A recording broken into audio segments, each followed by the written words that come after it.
silence. That is the first thing Mark noticed when he opened the front door. Not the peaceful silence of a sleeping house, but the heavy, suffocating silence of a crime scene. 2 hours. That was all it took. He had made a simple mistake, leaving his smartphone on the kitchen counter before rushing out to a business dinner. He thought he was just disconnected from the internet.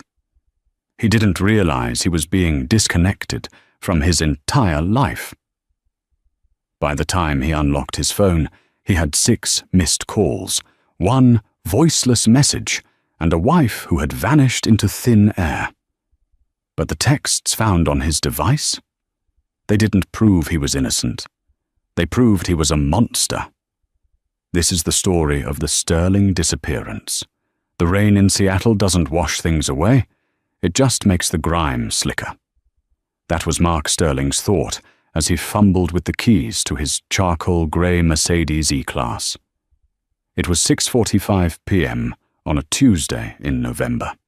The sky was already a bruised purple, leaking freezing drizzle onto the driveway of his suburban home in Bellevue.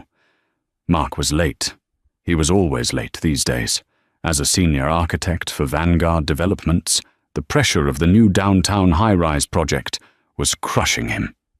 He threw his leather satchel into the passenger seat, cranked the engine, and backed out of the driveway, his mind already rehearsing his pitch to the investors he was meeting at the Capitol Grill. He was 3 miles down the interstate, merging into the aggressive flow of I-405, when he reached into his pocket to check the traffic updates. Nothing. Just lint and the lining of his suit pants.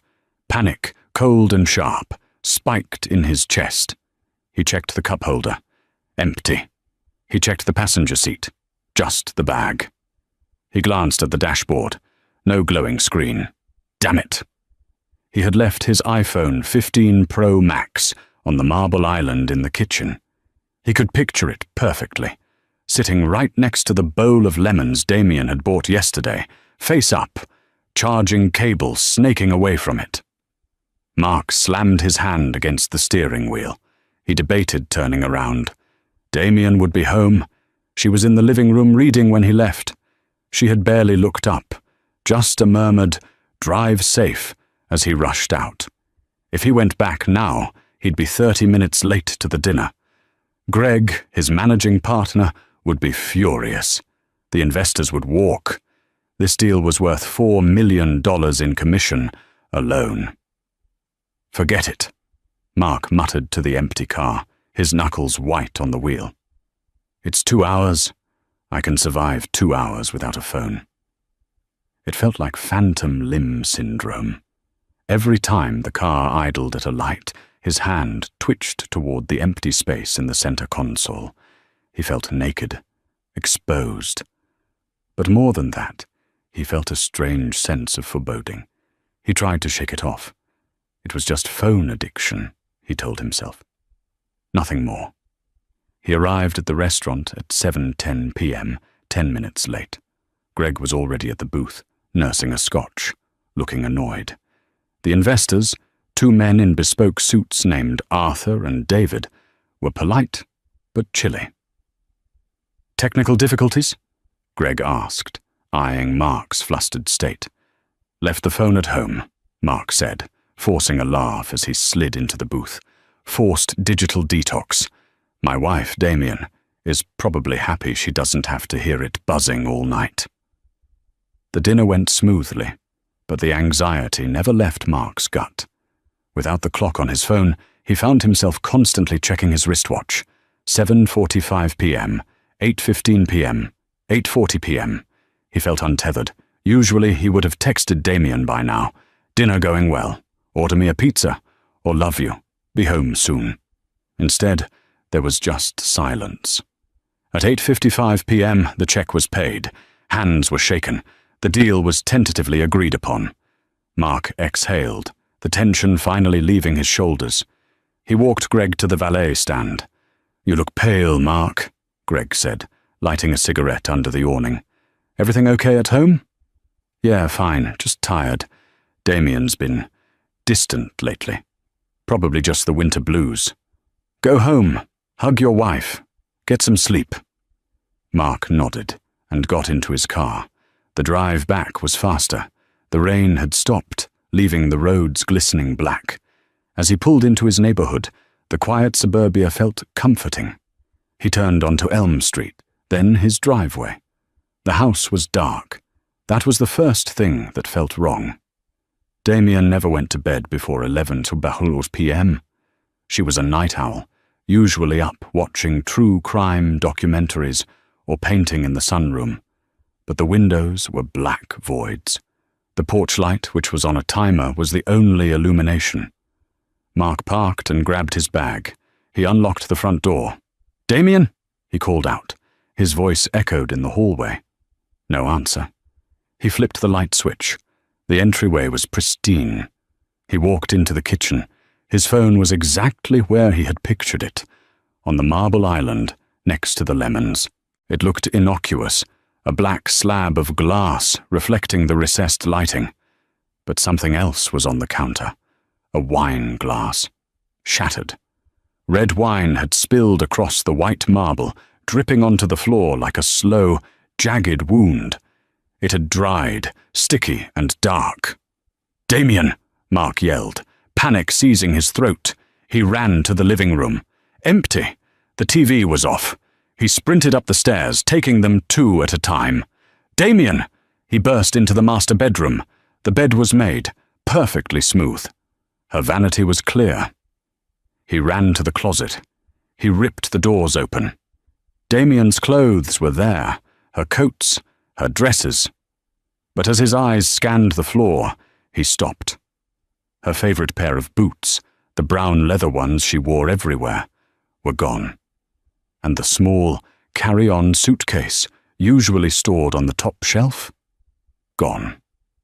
Mark stood in the center of the bedroom, his heart hammering against his ribs like a trapped bird. She left?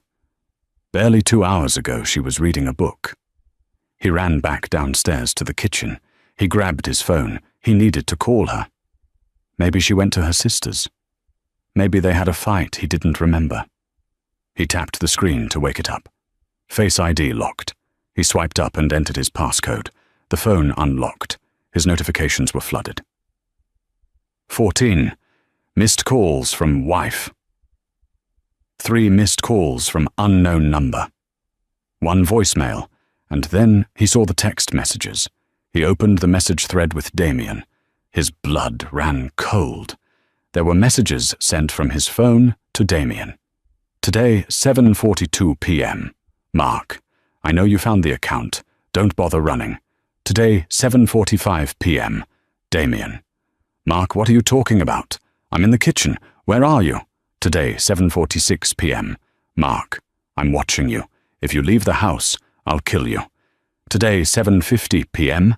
Damien. Please, you're scaring me. I'm leaving. Mark stared at the screen, his hands trembling so violently he almost dropped the device.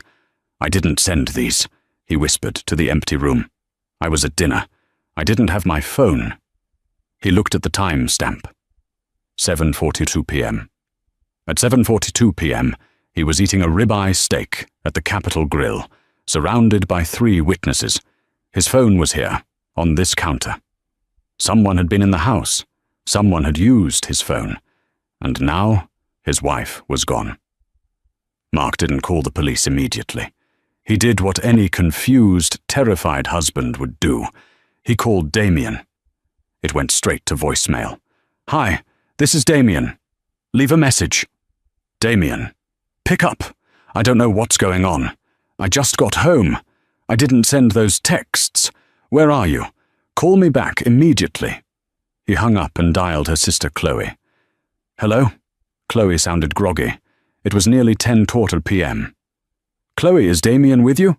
Mark. No. Why would she be? Is everything okay? She's not here. Her suitcase is gone. There's wine on the floor. Did you guys fight? No.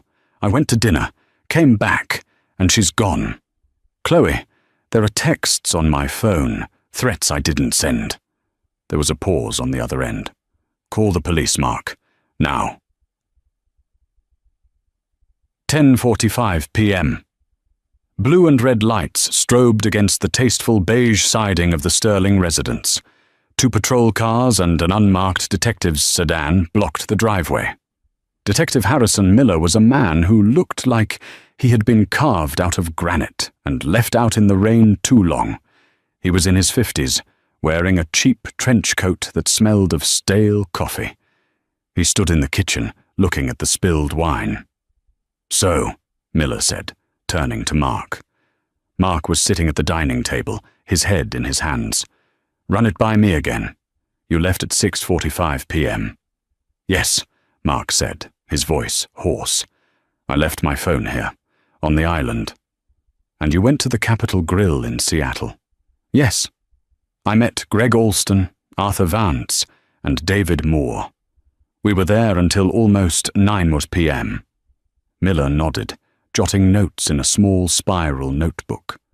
"And you say you didn't send these texts?" "How could I?"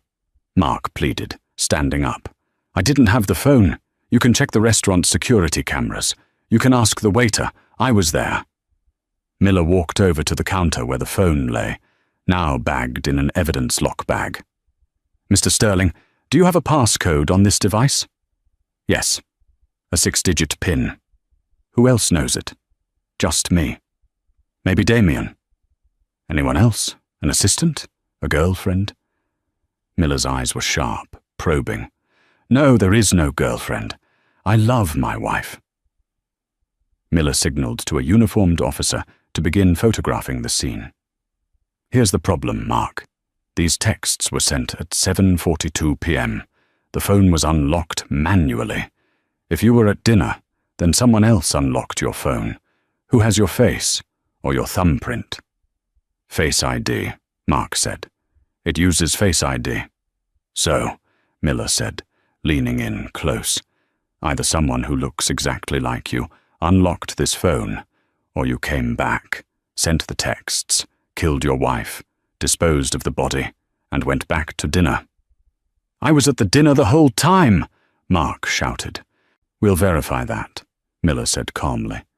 "But right now, this looks like a domestic dispute turned violent. We have threats of death sent from your device. We have signs of a struggle, the wine. We have a missing woman." "Check the house," Mark insisted. "Check the cameras. We checked your Ring doorbell," Miller said. He pulled out a tablet. "Take a look." He played the footage. 6:45 p.m. Mark leaves the house. 9:15 p.m. Mark returns. "See?" Mark said, relief washing over him. "No one came in or out." "Keep watching," Miller said. Mark watched. The timestamp ticked by. The driveway remained empty. The rain fell. "There," Miller pointed. 7:30 p.m. The camera glitched. The video froze, pixelated, and went black for 10 seconds. When it came back on at 7:10 p.m., the driveway was still empty. "A glitch?" Mark asked. "Or a jammer," Miller said grimly. "Someone disabled your camera for 10 seconds, long enough to slip in the side door if they knew the layout, or long enough for you to sneak back in." "I didn't sneak back in." "Then explain this."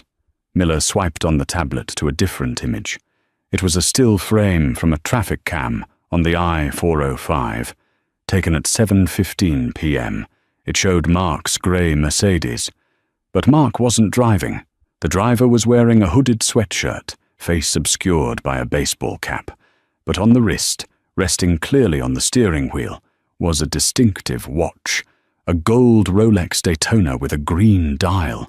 Miller looked at Mark's wrist. Mark was wearing that exact watch. I wasn't wearing it," Mark stammered, looking at his wrist in horror. "I left it on the dresser. I wore my Apple Watch to dinner. Wait, no, I didn't have my phone, so I didn't wear the Apple Watch. He looked down. He was wearing the Rolex. When had he put it on? He couldn't remember. The panic was making his memory foggy. "Mr. Sterling," Detective Miller said, his voice dropping an octave, losing all warmth. "I think you should call a lawyer. You're not under arrest yet. but I'm taking you downtown for questioning, and we are declaring this a crime scene." As Mark was escorted out of his own home, past the neighbors gathering on the sidewalk under umbrellas, he looked back at the house. The dark window of the master bedroom seemed to stare back at him. He realized then that the text message from his phone, "I know you found the account," wasn't just a threat. It was a clue. Damien had found something, or someone had planted something. And Mark Sterling, the man who built skyscrapers, was being framed with a precision that was terrifyingly architectural. The interrogation room at the Bellevue Police Precinct was designed to make you feel small. It was a 6x8 box with cinder block walls, painted a suffocating shade of beige. The table was bolted to the floor. The air conditioning was cranked up high enough to make Mark shiver in his suit jacket. It had been 4 hours. Detective Miller walked back in, holding a styrofoam cup of coffee. He didn't offer one to Mark. He sat down heavily, the metal chair screeching against the linoleum. "We found the account, Mark," Miller said, his voice deceptively soft. Mark looked up, his eyes bloodshot. "What account?" "I told you, I don't know what those texts meant." Miller slid a piece of paper across the table. It was a printout from a bank statement. Cayman National Bank. "Account number ending in 8842, Miller read. "Opened 6 months ago, in your name. Yesterday morning, a wire transfer of $500,000 hit the balance. The source? A shell company linked to Vanguard Development Suppliers." Mark stared at the paper. "This isn't mine. I don't have offshore accounts. I'm an architect, for God's sake, not a cartel leader." "It looks like embezzlement, Mark," Miller said, leaning forward. "Here's the theory. You've been skimming off the top of the high-rise project, taking kickbacks from contractors. Damien, your wife, who used to work as a bookkeeper, didn't she? Found out? She confronted you. She threatened to expose you. You realized you were about to lose your career, your reputation, everything." "That is a lie." Mark slammed his hand on the table. "Damien hasn't worked in finance in 10 years. She paints." "Does she?" Miller raised an eyebrow. "Because we just ran a background check on your wife. Did you know she was consulting for a forensic accounting firm in downtown Seattle, under her maiden name, Damien Rousseau, for the last 6 months?" The room seemed to tilt. Mark sat back, his mouth slightly open. "No, that's impossible. She's at home during the day. She was building a case, Mark," Miller said ruthlessly. "Against you, and tonight you decided to close the case." "I was at dinner," Mark shouted. "Ask Greg. Ask the investors." "We did," Miller nodded. "Greg confirms you were there. But here's the interesting part. The waiter? A kid named Jason? He says around 7:35 p.m. you excused yourself to go to the restroom. You were gone for nearly 25 minutes. He thought you were sick." Mark's mind raced. He had gone to the restroom, but only for 5 minutes. He washed his hands, splashed water on his face to wake up, and went back. 5 minutes, not 25. Time is subjective when you're drunk on adrenaline, Mark.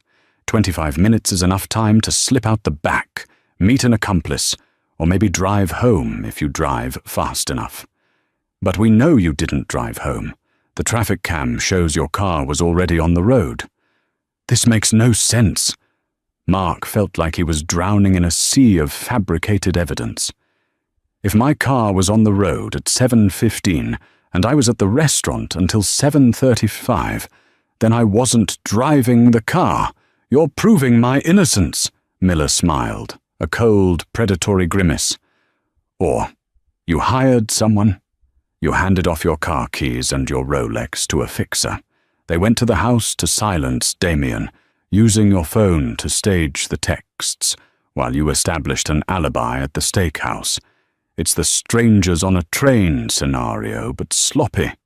You forgot the camera jammer would leave a digital footprint. You forgot the traffic cam.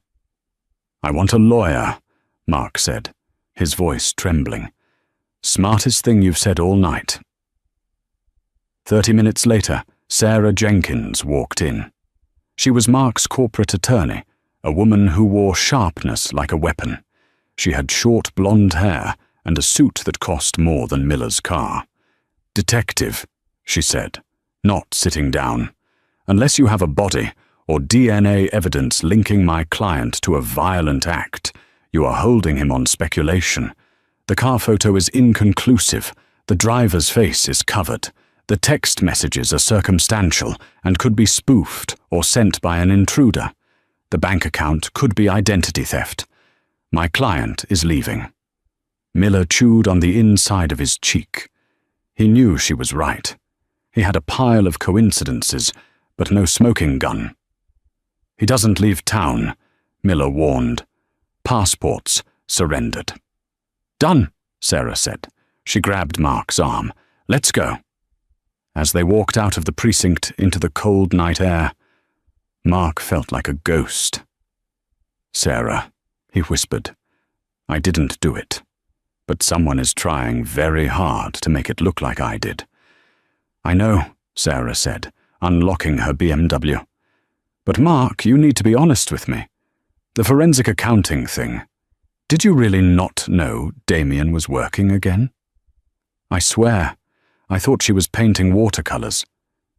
Sarah looked at him, her expression unreadable. "Then you didn't know your wife at all, and that is going to be a problem." Mark returned to the house at 3 a.m. Sarah had advised him to stay at a hotel, but he refused. He needed to be close to where it happened. He needed to find something the police had missed. The police seal was on the front door, but as the homeowner, he was allowed entry, since he hadn't been charged. The house smelled of fingerprint powder and that metallic scent of dried wine. He walked into the kitchen. The lemons were still there. The shattered glass was gone, swept up by evidence techs, but the stain remained on the marble. He went upstairs to the master bedroom. It had been tossed. The police had gone through the drawers, the closet, everything. Mark sat on the edge of the bed, burying his face in his hands. The silence was deafening. Damien. He thought about what Miller had said. Forensic accountant. Damien Rousseau. Why would she lie? They had been married for 5 years. They were happy. Or so he thought. He stood up and walked to her vanity. It was an antique piece, French from the 1920s. He had bought it for her as an anniversary gift 3 years ago. She loved it because of the intricate carving. He remembered something she had shown him when it first arrived. "Look, Mark, a secret drawer. For love letters?" He knelt down. Underneath the main drawer, there was a small latch hidden in the floral carving. The police, looking for obvious weapons or files, might have missed it if they didn't know antiques. He pressed the latch. A thin, shallow drawer clicked open. It wasn't empty. Inside, there was no jewelry, no love letters. There was a black USB drive and a small, leather-bound notebook. Mark's heart hammered. He grabbed the notebook. He recognized Damien's handwriting immediately. Looping, elegant script.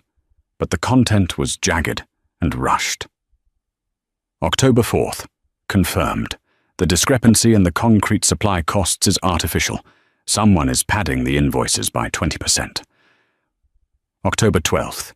Traced the shell company, Apex Materials. It leads back to an IP address in Seattle. It leads back to Vanguard. October 20th. I found the emails. They are archiving them on a private server. Mark is CC'd on everything. How could he? November 1st. I confronted him about the stress. He lied. He said it was just deadlines.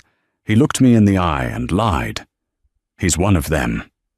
Mark dropped the notebook on the floor. She thought I was stealing, he whispered. She thought I was the one embezzling. He picked up the notebook again. The last entry was dated yesterday morning. November 14th. I have the proof. The USB has the raw server logs. I'm taking it to the FBI tomorrow. I can't live with a thief. I'm sorry, Mark. Mark felt a wave of nausea. Damien wasn't investigating him specifically. She was investigating the corruption at Vanguard, and someone had framed him to make it look like he was the mastermind. The emails she found, the ones he was CC'd on, he had never seen them. They must have been hidden, or his email was compromised. He looked at the USB drive. This was the proof. If the police found this, they would think it was Mark's insurance policy, or proof of his guilt. But if the killer knew Damien had this, Mark froze. The house was silent. Too silent. He heard a floorboard creak. It came from the hallway. Mark stood up slowly, clutching the USB drive in his fist. He hadn't turned the alarm on when he came in. He was too distracted. Another creak. Closer. Mark looked around for a weapon. A heavy brass lamp stood on the bedside table. He grabbed it, ripping the cord from the wall. The bedroom door, which was slightly ajar, was pushed open. A figure stood there, dressed in black, wearing a ski mask. Mark didn't hesitate. He lunged. The intruder was fast, but Mark was desperate. He swung the lamp with a feral scream. The brass base connected with the intruder's shoulder. The man grunted, stumbling back. The intruder pulled a knife, a long, serrated hunting blade. "Give me the drive," the man rasped. His voice was distorted, muffled. "Where is she?" Mark screamed, swinging the lamp again. "Where is my wife?" The intruder dodged, slashing the knife through the air. The blade caught Mark's forearm, slicing through his dress shirt and skin. Blood sprayed. Mark roared in pain but didn't stop. He tackled the man, slamming him into the hallway wall. They crashed to the floor, a tangle of limbs and fury. Mark punched the mask, feeling bone beneath the fabric. The intruder head-butted Mark, a stunning blow to the nose. Mark fell back, vision blurring. The man scrambled up. He looked at Mark, then at the open vanity drawer. He realized the drive wasn't there. It was in Mark's pocket. Sirens wailed in the distance. A neighbor must have reported the noise or seen the struggle through the window. The intruder cursed. He turned and sprinted for the stairs. Mark tried to get up, but the room spun. "Come back," he choked out. He dragged himself to the window. He saw the figure run across the lawn, vault the back fence, and disappear into the dark woods that bordered the property. Mark collapsed against the wall, clutching his bleeding arm. He pulled the USB drive out of his pocket. It was slippery with his own blood. He wasn't just a suspect anymore. He was a target. And Damien? If the killer was here looking for the drive, it meant Damien hadn't given it up. It meant she might still be alive. Mark didn't go back to the hospital. He wrapped his arm in a towel and duct tape, a crude field dressing, and drove. He couldn't trust the police. Miller thought he was guilty. If he handed over the USB drive, Miller might bury it, or worse, the evidence might disappear if the police were compromised too. He needed help. He needed someone who understood the digital world better than he did. He drove to the university district. He parked in an alleyway behind a run-down apartment complex that smelled of weed and stale beer. He banged on door 4B. "Go away," a voice muffled from inside. "Leo, it's Mark Sterling. Open the door." Leo was Mark's younger cousin, a college dropout, a hacktivist, and a genius who lived off energy drinks and conspiracy theories. The door opened. Leo stood there in boxer shorts and a hoodie, looking bleary-eyed. "Mark, it's 4 a.m. and, dude, you're bleeding. Let me in." Inside, Leo's apartment was a cave of monitors. Servers hummed in the corner. "I saw the news," Leo said, clearing pizza boxes off a chair. "They say you offed Damien." Did you? No, Mark said, dropping onto the chair. He tossed the bloody USB drive onto Leo's desk. She found something. Corruption at my firm. Someone framed me, Leo. They spoofed my phone. They planted money in an offshore account. And tonight, someone tried to kill me for that drive. Leo's eyes widened. He picked up the drive with a tissue. Okay. This is getting movie-level intense. What do you need? I need to know who the unknown number was that called me. I need to know where my phone really was when those texts were sent. And I need to know what's on that drive. Leo cracked his knuckles. The drive is encrypted. AES 256, standard for corporate espionage. Give me an hour. And the phone data? If they used a spoofer, it's hard. But, Leo grinned, typing furiously, if your phone is an iPhone 15, it has the ultra-wideband chip. Even if it's off or disconnected from the network, it pings other Apple devices in the Find My network. It creates a ghost trail. Mark watched the screens. Code cascaded like green rain. Got into your iCloud, Leo muttered. Okay, let's look at the metadata for the text messages sent to Damien. Leo paused. He frowned. What? Mark asked, leaning in. The text sent at 7:42 p.m. I know you found the account. They weren't typed. What do you mean? They were copy-pasted, Leo said. The input speed was 0 milliseconds for the whole sentence. Someone had a script. They plugged your phone into a laptop and executed a command. Can you trace the laptop? No, but look at this. Leo pointed to a map on the screen. This is the location data from your Apple Watch. You said you weren't wearing it? I don't remember. I thought I left it. Well, the watch was active. At 7:15 p.m., it recorded a heart rate of 140 beats per minute. That's panic attack level. Or running. Where was it? It wasn't at the restaurant, Leo said, zooming in on the map. And it wasn't at your house. The red dot on the map hovered over a location in the industrial district, near the docks. It was at a warehouse, Vanguard Storage Facility B. Mark stared at the map. I've been there. That's where we keep the architectural models and overflow materials. Why would your watch be there? Leo asked. Because the person pretending to be me went there, Mark realized. The person in the Mercedes. They drove to the warehouse. Why? Wait, Leo interrupted. The drive is open. He clicked a file. A spreadsheet opened. Mark scanned the columns. It was a list of payments, millions of dollars, siphoned from the high-rise project into accounts held by. Mark stopped. He saw a name. Greg Alston, his partner, his friend, the man he had dinner with. Greg, Mark whispered. He's stealing from the company.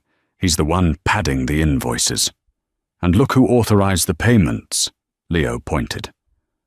Under the column Authorization Signature, it wasn't Greg's name. It was Mark Sterling.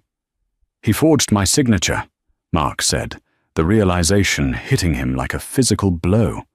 He's been setting me up for months. If the project goes bust, or the auditors come, I take the fall. And Damien found out, Leo added. She must have confronted him, Mark said, standing up. Or he found out she knew. Mark, Leo said, his voice shaking. Look at the last file on the drive. It's an audio file, recorded yesterday at 4:00 p.m. Mark clicked play. Static. Then voices. Damien. I know it's you, Greg. I have the logs. Greg. Damien, be reasonable. Mark is involved too. If you sink me, you sink him. Damien. Liar. Mark doesn't know. I'm going to the police. Greg. I can't let you do that. A scuffle. The sound of a phone dropping. Then silence. He has her, Mark said, his voice cold, devoid of fear now, replaced by a terrifying clarity. He didn't kill her at the house. There wasn't enough blood. The wine was staged. He took her. Where? Leo asked. Mark looked back at the map. The red dot of the Apple Watch at the warehouse. The watch was at the warehouse at 7:15 p.m., Mark said. Greg was at dinner with me at 7:10 p.m. He couldn't be in two places at once. Unless, Leo said, Greg isn't the one who drove your car. He hired someone, Mark said. But he's keeping her at the warehouse. It's the only place he controls completely. Mark grabbed his keys. Where are you going? Leo asked. To get my wife. Mark, you're injured. You're unarmed. Call Miller. Miller will take an hour to get a warrant. By then, Greg will know I have the drive. He'll kill her. Mark turned to the door. Send that audio file to Miller, but wait 20 minutes. Give me a head start. Mark, this is suicide. No, Mark said, his eyes hard. It's a site inspection. The Vanguard Storage Facility B, located in the desolate industrial throat of Seattle's Port District, was a mausoleum of abandoned ambitions.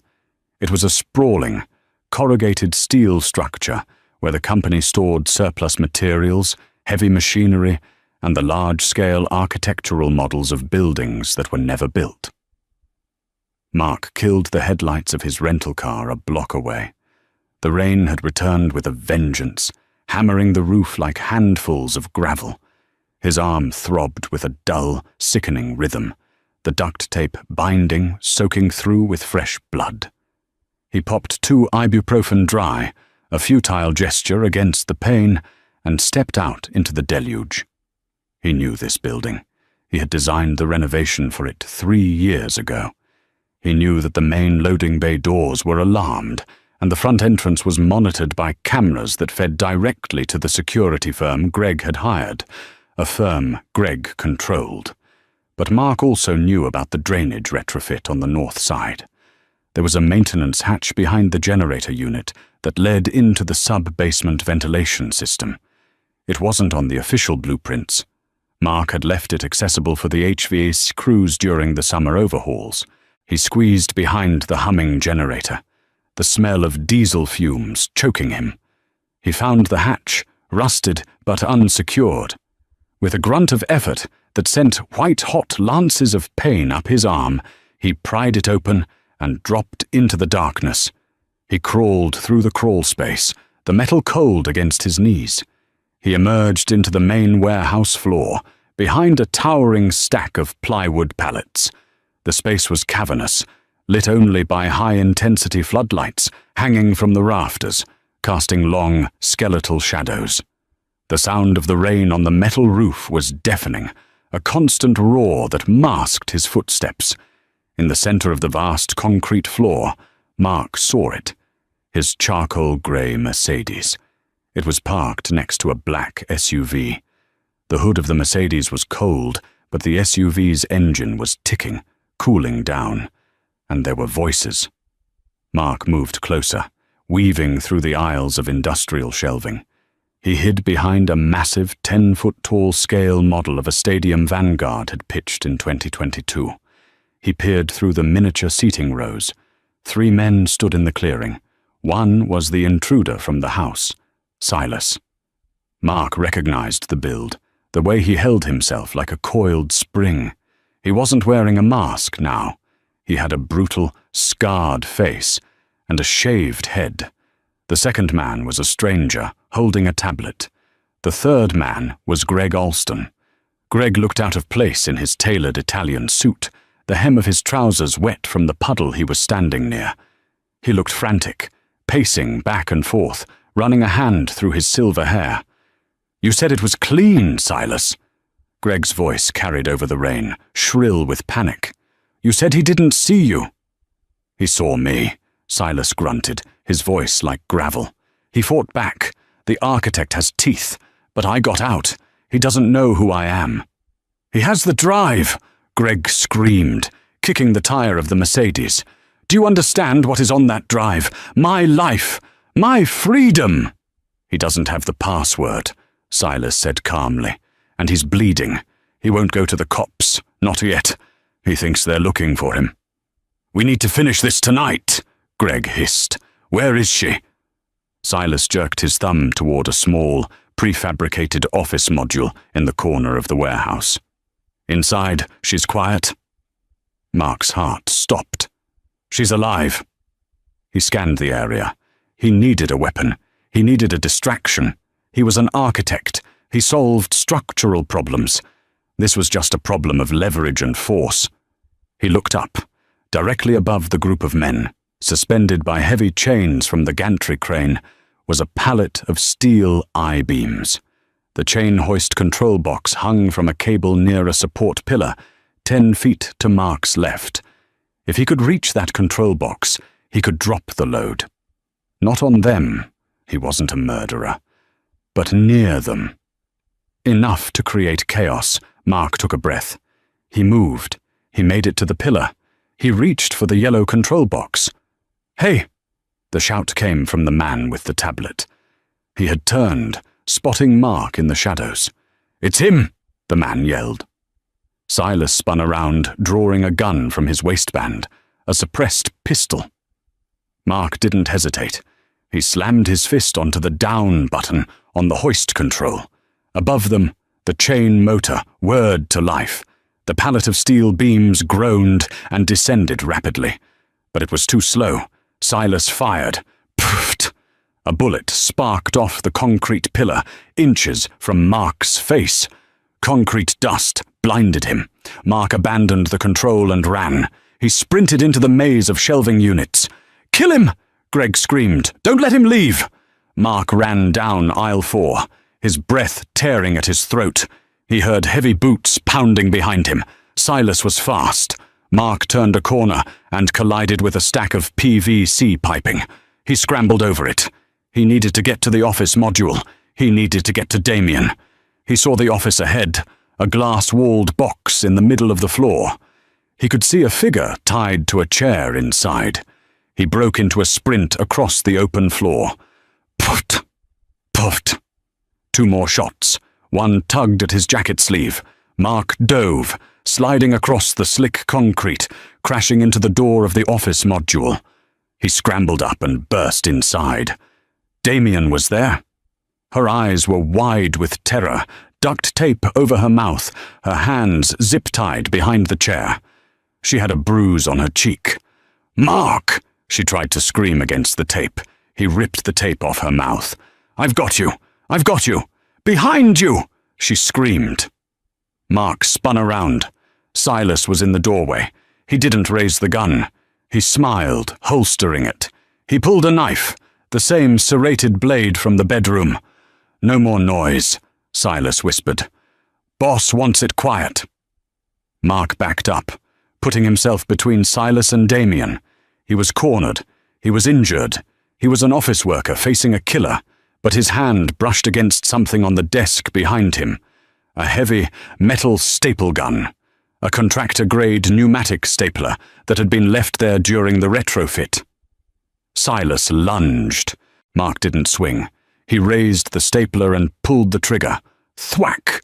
A heavy-duty industrial staple fired into Silas's neck.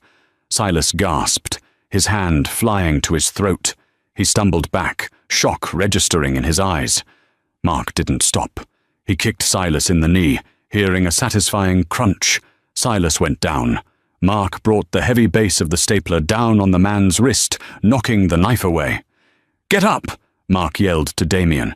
He grabbed a pair of scissors from the desk and slashed her zip ties. Damien was free. She threw her arms around him, sobbing. "You came back." "Always," Mark rasped. "Touching," a voice said from the doorway. Greg stood there. He was holding the gun Silas had dropped. His hand was shaking, but at this range he couldn't miss. "Greg," Mark said, stepping in front of Damien. "It's over. The police have the file. My cousin sent it 10 minutes ago." "You're lying," Greg sneered. "You always were a terrible liar, Mark. That's why I needed you. The honest face of Vanguard. The perfect patsy." "Why?" Mark asked, stalling. He could hear sirens, faint, distant wails rising above the rain. "Why?" Greg laughed, a manic, broken sound. "Because I have debts, Mark. Real debts. Gambling debts. The kind of people I owe don't send collection agencies. They send people like Silas. I needed $5 million to clear the books. You were just collateral damage." "You framed your best friend," Mark said, edging slightly to the right. "I saved myself," Greg shouted, raising the gun. "And now I'm going to finish it. Murder-suicide, Mark. Tragic. The embezzling husband kills his wife and then himself. I'll make it look perfect." The sirens were louder now, screeching into the parking lot outside. "They're here, Greg," Mark said softly. "Put it down." Greg's eyes darted to the warehouse entrance. The distraction was minuscule, but it was enough. Damien moved. She grabbed a heavy glass paperweight from the desk and hurled it. It struck Greg in the forehead. He staggered back, the gun firing into the ceiling. Mark tackled him. They crashed out of the office onto the concrete floor. Greg was weaker than Silas, but he was fighting with the desperation of a drowning man. He clawed at Mark's injured arm. Mark screamed in pain, but didn't let go. He pinned Greg down, punching him once, twice in the jaw. "Stay down!" Mark roared. Blue and red lights flooded the warehouse, cutting through the shadows. The main doors rolled open with a screech of metal. "Police! Drop it! Get on the ground!" Detective Miller's voice boomed over a megaphone. Mark slumped, rolling off Greg. He lay on his back on the cold concrete, looking up at the high vaulted ceiling. He felt Damien's hand grip his. "We're okay," she whispered, her tears mixing with the rain that dripped from a leak in the roof. "We're okay." The interrogation room was different this time. The door was open. There was coffee on the table, the good kind from a nearby cafe, not the precinct sludge. Mark sat with his arm in a proper sling, stitched and bandaged. Damien sat beside him, holding his good hand with a grip that hadn't loosened in 6 hours. Detective Miller sat opposite them. He looked exhausted, but the hostility was gone. In its place was a weary respect. "We have everything," Miller said, flipping through a thick file. "Leo, your cousin, is a genius, by the way. He decrypted Greg's personal laptop remotely, before we even got a warrant. It's all there." "The texts?" Mark asked. "How did he do it?" Miller pulled out a diagram. "It was the unknown number that called you 3 times. It wasn't a call. It was a payload delivery. Greg had installed spyware on your phone weeks ago, probably when you left it on your desk at work. The call triggered a script that allowed a remote device to mirror your phone's ID. Silas, the man in the warehouse, had a laptop in the van outside your house. He sent the texts through your phone's Bluetooth connection while you were at dinner." "And the alibi?" Damien asked. Her voice was raspy. "That was the most audacious part," Miller said, shaking his head. "Greg is a sociopath. He bought the exact same suit as Mark. He stole your spare car key from your gym locker. He hired a driver to take your car to the highway to trigger the cameras. Meanwhile, Greg stayed at the restaurant, but he drugged your drink, Mark." Mark blinked. "Drugged me?" "A mild sedative, just enough to make you foggy, to make you lose track of time in the bathroom. The waiter said you were gone for 25 minutes. You weren't. You were gone for 10. But Greg paid the waiter, a kid with a drug record, $5,000 to lie about the timeline. We found the cash in the waiter's locker. So the 25 minutes was a lie, Mark realized. The gap never existed. "Exactly," Miller said. "There was no gap. Greg never left the restaurant. He didn't need to. He orchestrated the whole thing from his phone at the table while you were in the bathroom splashing water on your face. He was texting Silas to take Damien." Damien shuddered. Mark squeezed her hand. "What happens to him?" Mark asked. "Greg is looking at kidnapping, attempted murder, grand larceny, and corporate fraud. He's going away for life. Silas is already singing like a bird to cut a deal. He's giving us names of people Greg owed money to. It's a mess, but it's a mess we can clean up." Miller closed the file. He leaned forward. "I owe you an apology, Mark. I saw the evidence, and I followed the path of least resistance. I almost let an innocent man go down." "You did your job," Mark said tiredly. "The evidence was designed to fool you." "Still," Miller stood up and extended his hand.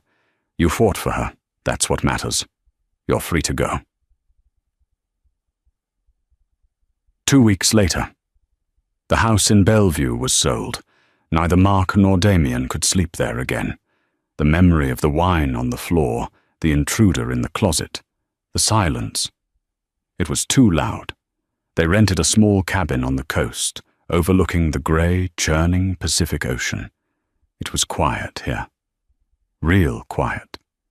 Mark stood on the deck, watching the waves crash against the rocks. He held a cup of tea. He wasn't wearing his Rolex. He wore a simple plastic digital watch. Damien came out, wrapping a blanket around her shoulders. She leaned against him. "Did you throw it away?" she asked. "The smartphone?" Mark nodded toward the trash bin at the side of the house. "Yeah, getting a flip phone tomorrow, only for calls." Damien laughed softly. "A digital detox?" "Permanent." Mark smiled, kissing the top of her head. He thought about that night. The mistake of leaving his phone on the counter. It had been the catalyst for the nightmare, but in a strange way, it had saved him. If he had taken his phone to dinner, Greg might have used a different plan. One where Mark disappeared too. The phone was a leash, it was a tracker, it was a weapon. And Mark Sterling was done being a target. "You know," Damien said, looking out at the horizon, "I never did send those files to the FBI." "I know," Mark said. "You were trying to protect me." "I thought you were guilty, Mark. For a moment, when I saw your signature on those documents. I hated you." Mark turned to her, tilting her chin up. "And I thought you were just painting watercolors. We both had secrets, Elle. We both stopped looking at each other." "No more secrets," she whispered. "No more secrets," he promised. He reached into his pocket. Not for a phone, but for her hand. The sun began to break through the clouds, a pale, watery light illuminating the coastline. They stood there, disconnected from the world, but finally, truly connected to each other. The nightmare was over, but the lesson would remain, etched into the architecture of their lives. In a world where everyone is watching, sometimes the only safety lies in the silence. And that is the terrifying true crime-style saga of Mark and Damien Sterling. It's a story that reminds us of a chilling reality. Our digital lives are fragile. We trust our devices with our secrets, our locations, and our identities. But as Mark found out, the trust can be weaponized. A simple mistake, leaving a phone on a counter, triggered a domino effect that almost cost 2 people their lives. It forces us to ask, how much of our evidence is real, and how much can be manufactured by someone who knows our passcodes? Greg Alston thought he could build the perfect frame job, using technology to rewrite reality. But he forgot the one variable you can't code: the human will to survive, and the instinct to protect the ones we love. This story isn't just a thriller, it's a warning. Check your permissions, change your passcodes, and maybe, just maybe, keep your eyes on the people you love, not just the screen in your hand. If you enjoyed this twist-filled mystery, please hit that like button. It really helps the channel grow. Subscribe and turn on notifications so you never miss a story. And I want to hear from you in the comments. If you came home and your partner was missing, what is the first thing you would check? let me know down below. Thanks for watching, and stay safe out there.